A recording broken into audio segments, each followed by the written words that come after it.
대선이 70여일 앞으로 다가온 가운데 양강 대선 후보들이 리스크 극복을 위해 더욱 박차를 가하고 있습니다. 더불어민주당의 이재명 후보는 선대위에 본격 합류한 이낙연 전 대표와 함께 국가비전위원회 출범식을 가졌고 국민의힘의 윤석열 후보는 부인 김건희 씨의 직접 사과 후 정책 행보에 힘을 쏟고 있습니다. 이 시각 정치권 이슈 이강윤 정치평론가와 함께 짚어봅니다. 안녕하십니까? 안녕하세요. 네.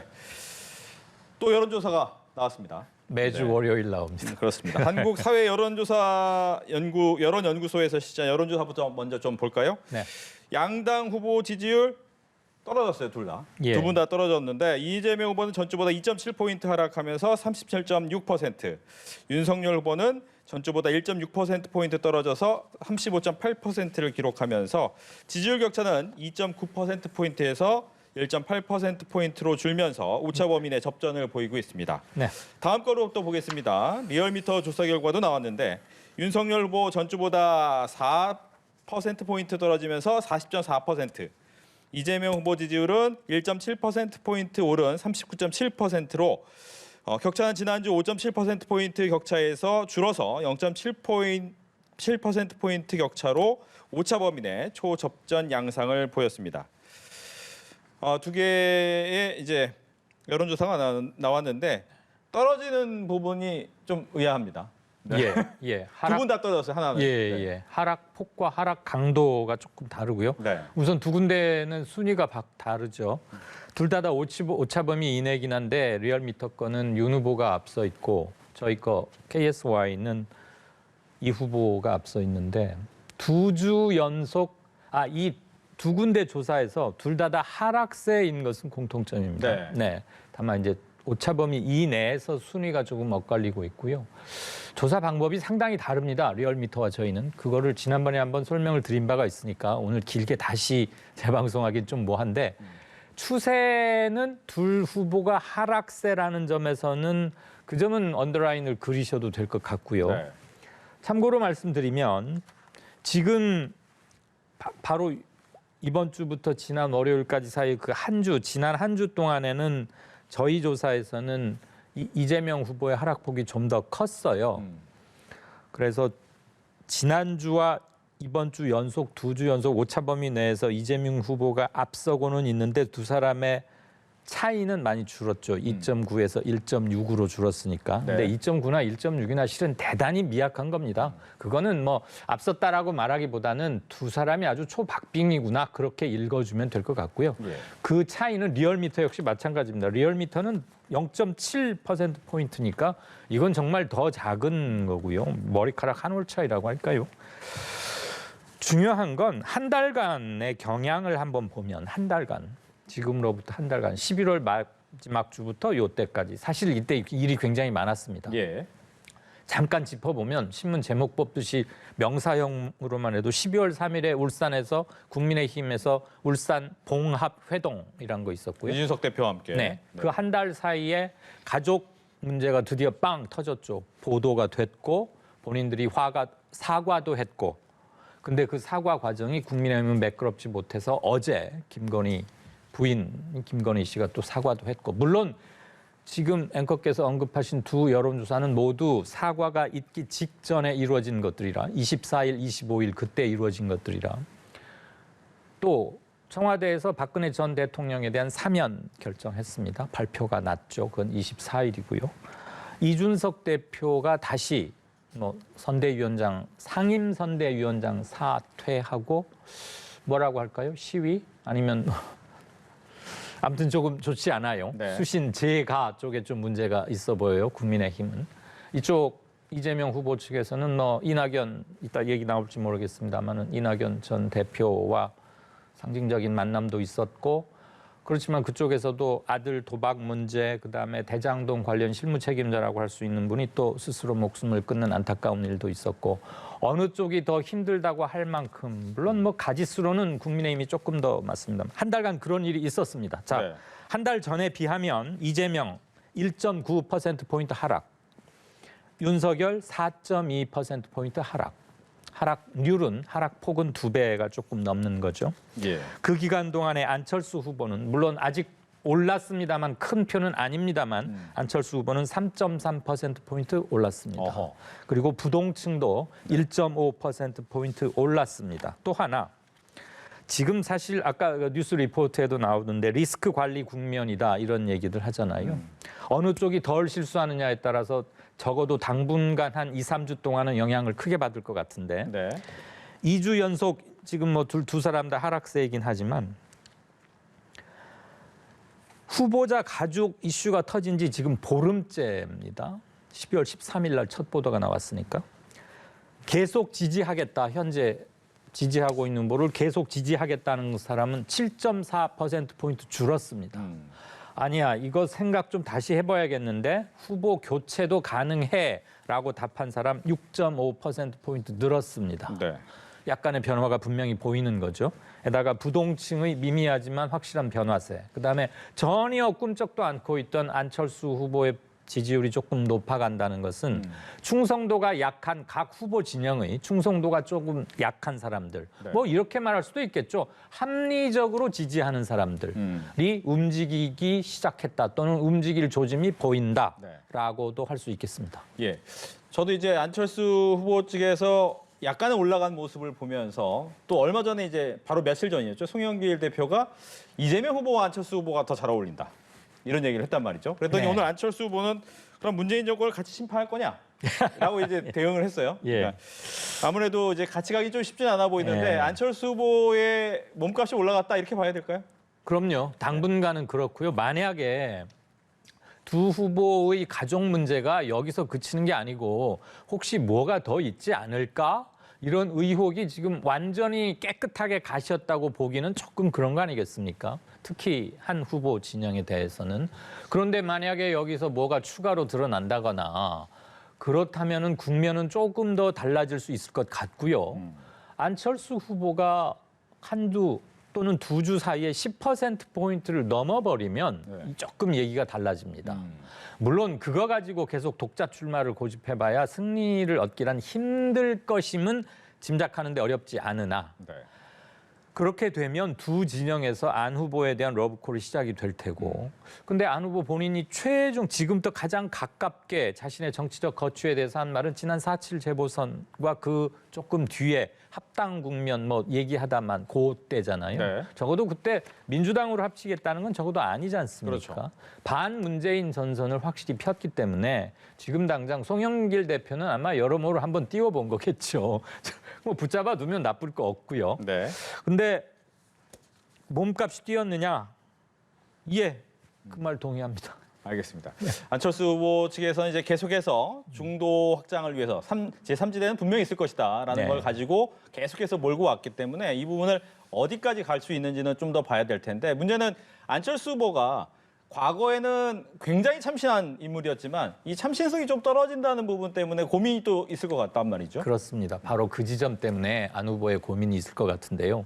마치 안 후보를 최근에 인터뷰하신 것처럼 정확히 같은데 안 후보가 예전에는 상당한 파괴력을 갖고 있었어요. 새정치 가지고 나왔을 때도 그랬고 4년 전에 19대 대선 때도 적은 표는 아니었습니다. 그때 20%를 좀 넘겼으니까요. 생각보다 많다고들 했죠.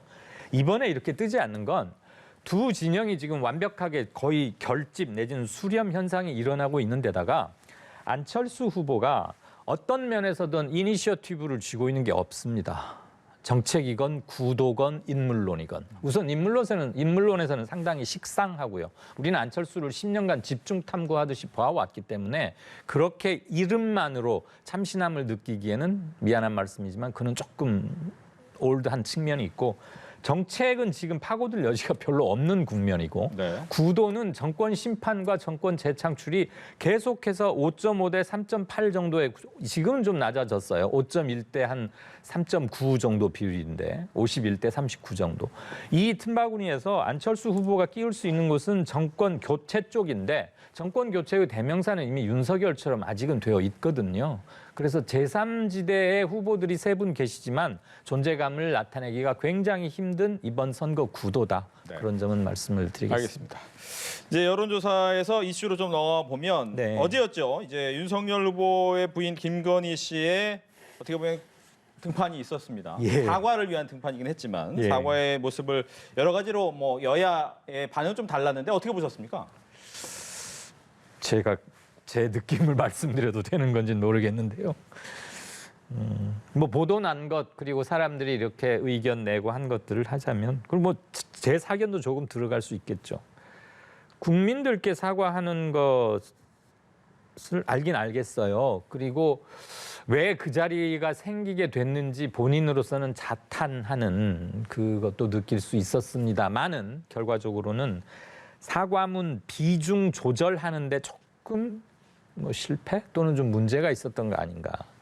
듣기에 따라서는 국민들께 사과하는 것도 물론 그런 귀절도 있었지만 그에 못지않게 남편께 윤 후보에게 좀 미안한 마음이 특별히 도드라져 보이는 부분도 좀 있었고 이를테면 연애할 때 일화 뭐 밥 먹었니 이런 부분 사과 자리에 글쎄요 사무치는 지엄이의 심정 아내의 심정으로서야 왜 이해를 못하겠습니까마는 또는 뭐 아이가 잘못된 그런 과정을 설명하는 것 지나치게 감성적인 거에 호소한 것도 좀 있어 보인다. 그런 반론도 있다는 거는 아마 국민의힘이나 어제 사과를 한 김건희 씨 측에서도 인지는 하고 있지 않을까 싶습니다. 네. 국민들이 어떻게 받아들이냐의 문제일 텐데요. 윤석열 후보 지지 측에서는 울컥했다, 뭉클했다라고 그런 반응 나올 수 있다고 봅니다. 조금 그렇지 않은 측에서는 사과의 대상과 구체적인 게 조금 안 돼 있지 않느냐. 네. 그다음에 차라리 이번에 함께 털 게 있으면 미리 뭐 하는 것도 좋았겠다는 뭐 그거야 너무 전향적이라고 하니까 젖혀둔다 하더라도 좀 감성적으로 흐르는 게 동정심에 호소하면서 또 다른 선거운동인가? 뭐 그렇게까지 말하는 사람도 보긴 봤습니다. 네. 느낀 부분은 이만하겠습니다. 네. 이제 선거라는 것이 이제 팩트의 대결일 수도 있지만 어떤 느낌으로 감성으로 다가가느냐도 선거에 굉장히 중요한 크죠. 포인트이기 때문에 아마 여론조사를 다음 주에 나올 때 되면 이 부분이 네. 반영이 될 것이고 충분히 될 거고요. 어느 정도의 이제 국민은 받아들일 것이다라는 예. 것을 확인할 수가 있을 것 같습니다. 사실 초미의 관심은 그거 아니에요. 어느 정도 여론이 움직이고 수용이 된다면 김종인 비대위원장의 말처럼 장애물 하나는 치웠다고 할 수도 있지만 네. 그 반대로 여론이 반응한다면 이건 더 꼬이거나 또 다른 숙제가 남는 걸 테니까요. 이번 주 후반 뭐 목요일 날 갤럽이나 NBS 이런 게 나오는데 수요일 목요일 발표치를 한번 보죠. 네. 이제 이 김건희 씨의 사과 이후에 윤석열 후보가 뭐 4시 정도에 되면 이제 대장동 예. 현장을 갑니다. 의미가 있겠죠. 예, 있어 보입니다. 네. 일단 저거 당연히 보이기 위해서 가는 거잖아요. 이 추운데 대장동 가봐야 지금 대장동에서는 그렇게 할 일은 마땅히 별건 없거든요. 자, 나는 어제 내 아내가 직접 나오기도 했고 나는 그동안 할 만큼 했다. 윤 후보 본인도 지난 17일 날 사과했어요. 당사에서. 하도 사과를 여러 번 해서 사람들이 기억을 잘 못한다. 네. 그게 문제예요. 사과를 제대로 사과답게 하면 한 번만 하고도 뇌리에 박히는데 사과 비슷한 걸 여러 번 하니까 자꾸 꼬이는 거죠, 스텝이. 아무튼 자, 우리는 할 만큼 했다. 이제 대장동이다라는 걸 다시 한번 부각시키고 싶은 거죠. 가장 확실하게. 이재명 후보의 가장 아픈 점이기도 하자. 최근에 한 분이 또 사망을 하셨고 그러니까 이 사과나 이런 거에 휩쓸려 가버리기 전에 다시 한번 주의를 환기하고자 하는 발걸음인 것 같고요. 네. 특검 제발 받아라. 말로는 다 하겠다고 뭐 조건부 특검도 당신 입으로 먼저 풀지 않았느냐. 그리고 나 윤석열은 부산저축은행 대출건에 대해서 이미 동의했다고 예전부터 말을 해왔다. 그러니 진정성이 있으면 상설특검법이냐 요번에 한정해서 다시 특검을 뽑는 일반적인 특검이냐 네. 그거 때문인 거 아니냐. 그러면 민주당에 명령을 해라라고 자꾸 말하고 있잖아요. 특검 협상 나서라고. 그런 거 주의 환기할 거고. 자, 대장동과 이재명 후보에 대해서도 우리 얘기 좀 합시다. 생각 좀 합시다. 부드러운 시위하러 가는 것 같아 보이는데요. 알겠습니다. 네. 이제 또 하나는 이제 경제 부분이 가장 큽니다. 어떻게 예. 우리나라 경제를 살릴 것이냐에 대한 고민이 많을 텐데 이제 얼마 전에 이제 뭐 유튜브 채널에 두 사람이 따로따로 나가서 네. 관련된 얘기를 했을 때 이재명 후보 같은 경우에는 코스피 5천 시대 열 수 있다. 예. 그리고 본인은 슈퍼개미 출신이다. 라는 얘기까지 했어요. 그랬더니 이제 윤 후보는 오늘 1,000만 개미 투자를 살리겠다. 아무래도 이제 주식시장의 두 분이 좀 약간은 고민이 좀 많으신 것 같아요. 예. 근데 지금 주식 투자 인구가 1,000만 훨씬 넘고 네. 그 비중이나 그다음에 연로하신 분들 은퇴 후에도 이게 주요한 생계 수단 내지는 저축 수단, 삶의 방편의 하나여서 절대 무시할 수가 없게 됐고 또 미국 증시에도 우리 뭐 서학개미 많이들 그렇죠. 가가지고 못 하고 그러잖아요. 아무튼 주식이 한동안 침체였다가 포션이 중요한 사실인데 오늘 상당히 놀랍겠더군요. 증권거래소 폐지하자. 네. 윤석열 후보. 예. 시장 참여자들이야 당연히 환영하겠죠. 세금 없애자는데 누가 싫어하겠어요? 그리고 뭐 얼마 수익을 내도 그중에서 뭐 떼가고 하면 아까울 텐데 거래세 없애겠다니까 이 말이 처음 난 거 아닙니다. 예전 대선에서도 한두 번 나왔고요. 뭐 증시 부양책 등등등에서 나오긴 한 말인데 실현된 적은 없죠. 세수 결함을 어떻게 하는지까지 함께 아마 세부 항목에 보면 이게 들어있을지는 모르겠어요. 제가 아직 그 이 건 관련 공약의 세부 사항을 다 미처 보지는 못했는데 네. 거래세 폐지하면 세수가 좀 비는 부분을 다른 걸로 하겠다는 거가 있기를 바랍니다. 있다면 뭐 해서 굳이 나쁠 거야 없지 않을까. 그러면 또 4천이나 5천까지 호언장담한 이재명 후보하고도 일맥 맞아 떨어지는 점은 있고요. 네. 주식 참여자들은 누구를 찍을까 이런 것만 가지고 고민스러우시기도 할 텐데 주식 내공은 이재명 후보가 상당했다고 그러죠. 네. 알겠습니다. 뭐 이제 한 가지 질문만 더 해야 될 것 같은데요. 예. 시간상. 이제 이준석 대표의 사퇴 이후에 과연 선대위를 어떻게 봉합할 것이냐가 또 하나의 남은 숙제가 될 것 같습니다. 윤석열 후보는 이제 평론가처럼 굴지 마라라는 얘기를 하면서 이준석 후보를 겨냥해서 한마디 좀 했고 예. 이준석 후보는 난 대안을 갖고 있는 거지 평론하는 것이 아니다라고 맞받기도 했습니다. 어떻게 좀 진행이 될까요? 지난번 12월 3일에 울산에서 모일 때는 시위성 자맹에 들어간 이준석 대표를 조금 이해하는 듯한 분위기가 조금 있었던 게 아닌가 저는 그렇게 관측을 했는데 지금은 상당히 팽팽하고 윤 후보가 직접적으로 텔레비전 나가서 너무 당 얘기 떠들지 마라. 지금 그 얘기 아니에요. 해설에 자기 생각까지 버무려 가면서 윤석열과 윤핵관 이런 거 등등 잘 있지도 않은 것 같은데 그거 자꾸 키우지 말라. 침소봉대라는 용어는 안 썼습니다만 아마 그게 몇단 깔리는 것 같고 김종인 비대위원장이나 총괄 비대위원장이나 김병준 위원장도 비슷하게 지금 오늘 거의 동시에 공격하는 꼴인데 이준석 대표를 그리고 당 내에서도 상당히 고깝게 보는 게 많은 것 같아요. 그 제발 집안에서 할 얘기를 왜 당 밖으로 소리가 나가게 하느냐 이거에 대해서는 정치권 주변에서도 조금 말은 있는 것 같고 지나치게 이준석 대표가 자기 정치 명분을 차곡차곡 쌓아가면서 자기 정치를 하는 거 아니냐라는 시각 하나가 있고 할 말을 하고 있다 뭐 이런 측도 있는데 제가 섣불리 어디 편을 들 만큼 뭐 그런 건 못 되지만 지금 이 국면이 조금만 더 가면 언젠가 우리 박 앵커께서 수신제가에 머무르고 있다는 표현을 하셨는데 이거야말로 제가 차원이잖아요. 이쪽 제가가 오래 가면 이건 치명적이라고 저는 봅니다. 알겠습니다. 네. 이렇게 해서 오늘 정치권 이슈에 대해서 이강윤 평론가와 함께 얘기 나눴습니다. 오늘 얘기 잘 들었습니다. 고맙습니다.